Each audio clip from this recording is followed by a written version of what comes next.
చిన్నతనంలో when I was 11 are 10-11 సంవత్సరాలు బెంగళూరులో మా అమ్మ మా నాన్న అక్కడ పెద్ద మీటింగ్స్ జరిగితే వెళ్ళారు, నన్ను కూడా తీసుకెళ్లారు. ఆ మీటింగ్స్లో మా నాన్న ఒకానొక సభ్యుడు, ఒక స్పీకర్ ఆ మీటింగ్స్లో మమ్మల్ని భలే చూశారు. అక్కడ నాకు బాగా గుర్తు. అసలు అసలు ఎంతమంది జనం నాకు తెలియదండి. అసలు అంతమంది జనం ఆ మీటింగ్స్లో. చాలా పెద్ద ఆయన, ఆల్మోస్ట్ 90 years. ఆయన పేరు డాక్టర్ సుమంత్. ఆయన పేరు నాకు ఎంత గుర్తుందో చూడండి. నేను ఎక్కువ అటువంటి మీటింగ్స్, నాకు చిన్నప్పటి నుంచి ఇష్టం. ఆ మీటింగ్స్ నాకు మా నాన్న ఆ మీటింగ్స్లో స్పీకర్ అవడం ద్వారా నాకు ముందు కూర్చోడానికి ఇచ్చారన్నాడు. అంత జనమే, అంత ముందు. ఆ మీటింగ్స్కి ఇంకొక స్పీకర్, పెద్ద ఆయన, అందరికన్నా ఏజ్లో పెద్ద ఆయన, డాక్టర్ సుమంత్. ఆయన మీటింగ్స్కి ముందు, ఆయన వాక్యం చెప్పడానికి ముందు వాళ్ళ కుమారుడు ఒక ఆయన అనౌన్స్ చేశారు. ఏంటంటే, మీ అందరు లేచి నుంచోండి, డాక్టర్ సుమంత్ గారు వాక్యం చెప్పడానికి ముందు వాళ్ళ కుమారుడు ఒక పాట పాడతాడని స్టేజ్ మీదకి వచ్చాడండి. ఆయన వయలిన్ తీసుకొని వచ్చాడు. వయలిన్ తీసుకొచ్చాడు. అందరు నుంచున్నారు. ఆయన వచ్చి పాట ఏం పాడలేదు.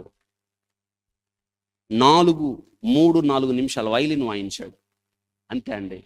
నేను వెనక్కి తిరిగి చూస్తే ఎట్లా ఏడుస్తున్నారో జనం. దేవుని ఆత్మ దిగొచ్చింది, పశ్చాత్తాపం దిగొచ్చింది. అవును, ఆ దినాన నేను వాక్యం విన్నాను. దావీదు సితార వాయించినప్పుడు దురాత్మలు వెళ్ళిపోయినాయి. ఈ దినాన ఆ కుమారుడు, వాళ్ళ కుమారుడు దీన్ని వయలిన్ వాయిస్తున్నప్పుడు దేవుని ఆత్మ కుమ్మరించబడి పశ్చాత్తాపంతో వాక్యం కూడా చెప్పలేదు ఇంకా అప్పుడు ఆయన. Just he played violin. నాకు అనిపించింది there is a power in divine music. అన్ని మ్యూజిక్లో కాదు, దేవుడు ఆస్వాదించే సంగీతం, దేవుడు పరవశించే సంగీతం. ఆ దినాన దావీదు సితార వాయించినప్పుడు దెయ్యాల కొడుకు పుట్టింది. ఈ దినాన ఈ పాస్కర్ కొడుకు వయలిన్ వాయిస్తున్నప్పుడు పరిశుద్ధాత్ముడు ఆవరించాడు. అందరి హృదయాల్లో పాపాన్ని ఒప్పింప చేసినప్పుడు వాళ్ళ కన్నీరు ఏరులై పారింది. There is a power in the music. అలా వాయించాలి, అలా పాటలు పాడాలి. మన బిడ్డలకు అలాంటి తర్ఫీదు ఇవ్వాలి. అలాంటి బిడ్డలు లేవనెత్తాలి మనం. వింటున్నారా? పరిశుద్ధత, హోలీనెస్ దేవుడు మన నుండి కోరేది అదే. ఇంకేది కోరడు. బి హోలీ. నేను పరిశుద్ధునై ఉన్నాను, మీరు నువ్వు పరిశుద్ధంగా ఉండి నా కోసం పనిచేయి చాలు. అది పని జరుగుతుంది. కానీ పరిశుద్ధత లేకుండా, హృదయంలో శుద్ధి లేకుండా, దేవుని కొరకు బ్రతకకుండా, దేవుని కొరకు సిద్ధపాటు లేకుండా మన జీవితంలో ఏది చేసినా జీరో వాల్యూ, ఉపయోగం లేదు. ఆ ఇంటికి వచ్చాడు. సౌలుకి దురాత్మ పట్టింది. 2 వ్యక్తులు ఉన్నారు అక్కడ. ఈట పట్టుకున్న వ్యక్తి మేరబు తండ్రి, వీణ పట్టుకున్న వ్యక్తి మేరబుక్క కాబోయే. ఇప్పుడు వాయిస్తున్నప్పుడు దురాత్మ ఆయన్ని ఆవరించింది. దురాత్మ పోతుంది. ఇప్పుడు ఈట తీసుకొని ఏం చేశాడు? దావీదుకి అంటే గోడకేసి చంపాలని. మీకు ఎందుకు తెలుసా? నేను ఎప్పుడు చెబుతాను, బెన్యామీలు యుద్ధంలో ఆరితేరిన వారు.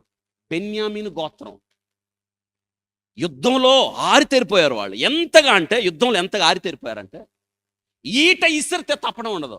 వాళ్ళు ఎంత దూరంలో ఉన్నా దీనికి ఈట ఇసిరమంటే కరెక్ట్గా దీనికే కొట్టేస్తారు. ఈట దిగిపోద్దు దీనిలో. వాళ్ళ బలంలో, వాళ్ళ కళ్ళల్లో అంత సూరత్వం ఉంది. వాళ్ళు శత్రువు దొరికితే చీల్చేస్తారు. చీల్చునట్టి వెంటుక వాసితులో విసిరి కొట్టగలిగిన వాళ్ళు. ఒక వెంటుకను చూడగలగరు, ఒక వెంటుకని చూసి కొట్టగలరు. గురి తప్పదు. ఇప్పుడు దావీదు మీదకి ఏమి విసిరాడు? ఈటి విసిరాడు. తగిలిందా? ఎందుకో తెలుసా? దేవుడు తప్పించాడు. ఇటు రావాల్సిన ఇటెళ్ళి దేనికి దిగింది? ఈటె డైరెక్షన్ మార్చాడు దేవుడు. చెప్పండి, ఏం మార్చాడు? ఈటె, అవును, ఇసిరింది సూర్యుడే, గురి తప్పనవాడే, కానీ దేవుడు దాని డైరెక్షన్ మార్చాడు. ఇంకొక అద్భుతం ఏంటో తెలుసా? వడిసెల్లో రాయి ఒక్కటే పెట్టాడు, గిరగిర తిప్పాడు. ఎవరు తగిలింది? ఇప్పుడు చెప్పండి, వీళ్ళిద్దరిలో బలవంతులు ఎవరు? ఎందుకో తెలుసా? దావీదు చేతుల్లో వీణుంది, దేవునితో సంబంధం ఉంది.